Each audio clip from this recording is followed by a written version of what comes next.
Hi everyone, this is Sagar Shah and I want to bring you a very interesting game that took place yesterday at the FIDE Grand Prix. Not to be confused with the Grand Chess Tour. This is the Grand Prix and the Grand Chess Tour. The Grand Chess Tour is a completely independent event that is taking place where all the top players in the world are essentially fighting for prize money and glory. While here, in the Grand Prix or the Grand Prix, you have two spots at the candidates at stake, and that is why it is one of the most important events for the strongest players in the world. Because if you win this, you get a straight seat in the candidates, and we have all the top players in the world playing here. The very interesting thing is that they have changed the format of the Grand Prix from being a Swiss event to knockout. So, two players play against each other. It's just like the World Cup. They play two classical games. If it ends in a draw, then you go to the rapid, then the blitz, and so on. And that makes it very exciting. As we can see, in round one, Harikrishna was paired against Wesley So. So here you have a picture on the screen, and immediately you get the realization that for even a player like Harikrishna, who's so good, he's really an underdog at the Grand Prix. When he's facing Wesley So in a two-game knockout match, his chances are pretty dim. But at the same time, he can really, this is a good chance because in two games anything can happen. And so he's playing Wesley So in game one with the black pieces. And I want to take you through the game because it was an Italian, and many of the people who see Italian, including myself, feel that it's a very boring opening. All these moves are like predetermined. Why did white play rook e1 here and not knight d2, or why didn't white start with h3 and all of this? So these are all very subtle things, but once you just get out of the opening, and of course it's very important to learn these subtleties as well, but even if you don't want to, and when you reach a position like this, you will see clearly that the battle lines start to get drawn. So here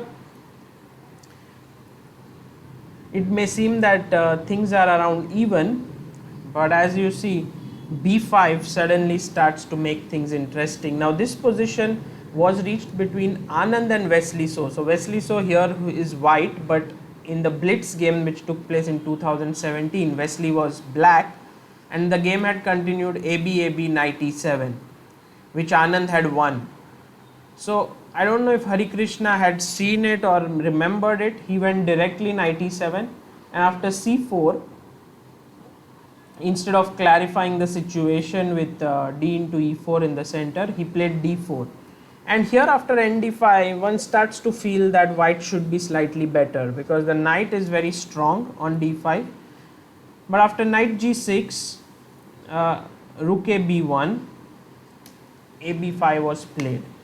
And here we start to see how top players really think. AB5 looks very natural and normal.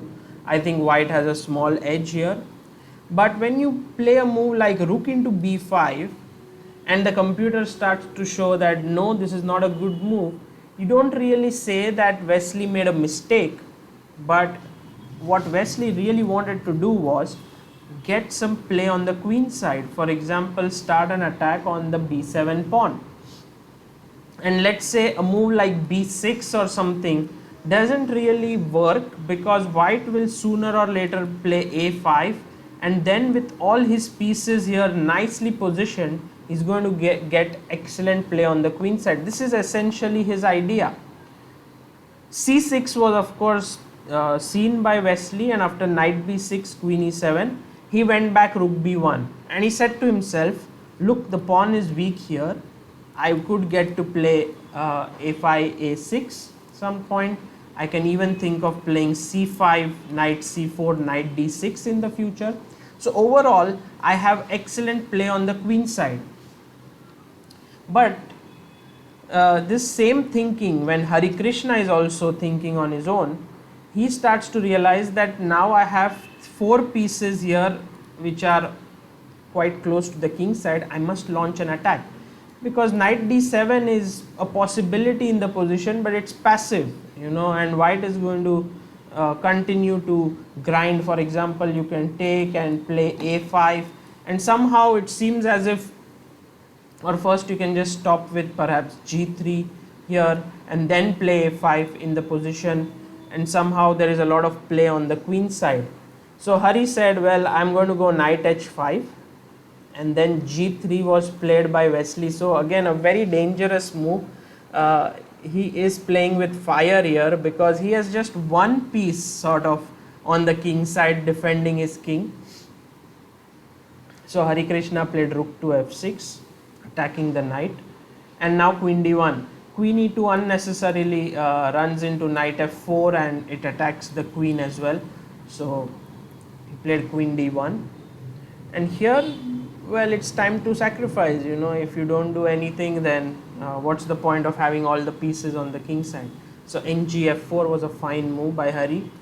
Wesley took it, and after knight f4, now the h3 pawn is hanging over here, so he played king to h2. And here it's important to just take some time and understand how you would attack. So I would like you to pause the video and try to think how you will attack. It's not like a killing blow or something that you can find, but still, how would you continue the attack? Okay, well, I would really want a move like knight h3 to work, but somehow it's not really working out for now. The king takes, and then the rook is coming to g1. So black is somehow not getting the killer blow. The right move, if you would have thought of queen e6, well done, because this is really a powerful move, attacking the h3 pawn, and the only way to defend it is knight to g1. And here, what do you do now? How do you continue? If you had thought about this already, amazing. Rook g6 looks the most natural, because you want to go rook g2 next, but white goes queen f3, and somehow, white is able to coordinate himself. That's the feeling you get over here. And so when you see queen f3 as one of the main defensive ideas, then you start to feel like, no, my rook should be here itself for now. I should make some improving move in the position. And how do you improve your position? Well, this rook has to come into the attack, and so the move rook f8 comes to mind. And believe me, this is not at all an easy move to find, and I really like this. It may not be the best move, perhaps, rook g6 might be equally okay, because after queen f3, rook g5, black does have attacking chances, but I really like this move rook f8. The point being that if now queen f3, which is a blunder, you have knight takes d3, queen takes, and rook f2. You can't come up because of f5 opening up everything, and you can't go down because of queen g6, and it's a mate on g2. So queen f3 doesn't work, and if you go queen g4, then after knight d3 already white starts to get a lot of initiative. In general, now my threat is to play rook g6 followed by f5, and you will see the rook is very well placed here. Yeah, so that was the point. In the game, Hari played rook g6 and not queen e6 as we were discussing, and then after rook g1, now if queen e6, then you have queen f1, rook into g1, knight g1, rook d6, and here you already start to understand that black has too few pieces to attack. Knight c8, queen h4, queen to f3, and rook g6. Rook into b7. White is getting a lot of play, and here rook g2 was played. Even king h1 can be possible. After rook f2, you have knight e7.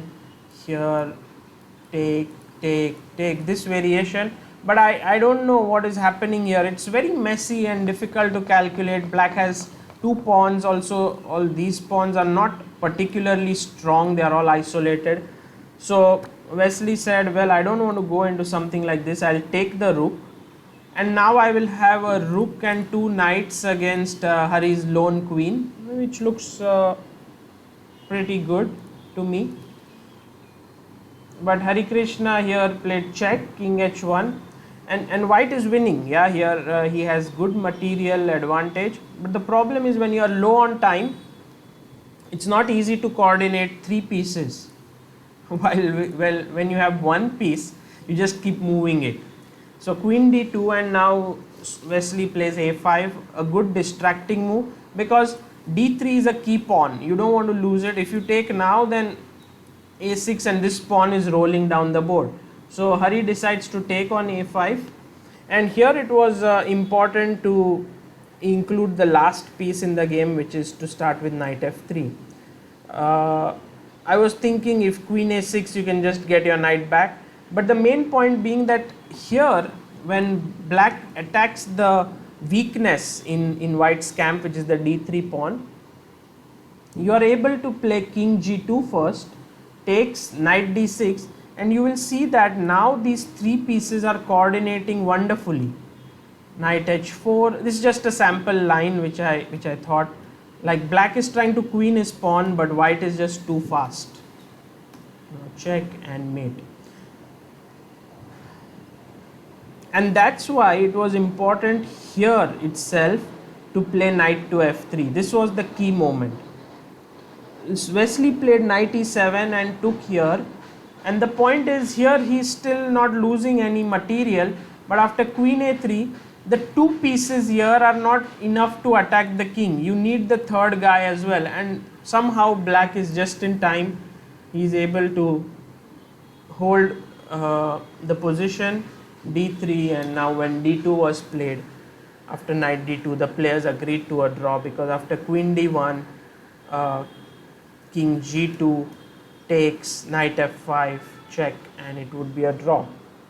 So a very difficult game, I would say, to understand. A lot of deep points here and decisions which at the highest level players understand. When they make a move like rook into b5, they know they are taking risk, but they want to do it to win the game with white, because now Wesley has to defend with black in the second game of the match. And then when Harikrishna plays knight h5, he knows he wants to mate, so he goes and he sacrifices a piece. Here I really like this point of rook f8. I think it's a very strong move. And this one should have been won by Wesley. Somehow you feel like here this should be winning, but with less time it's so difficult. You have to go knight f3 here, and I think white would have won it. So Harikrishna has saved himself a very critical draw that he's been able to get. Now in game 2 of the classical, which will start today at 5:30 p.m. Indian time, which is on 13th of July, I think Harikrishna will have good chances to press against Wesley, and if he manages to win, it would be a commendable result moving into the second round of the Grand Prix.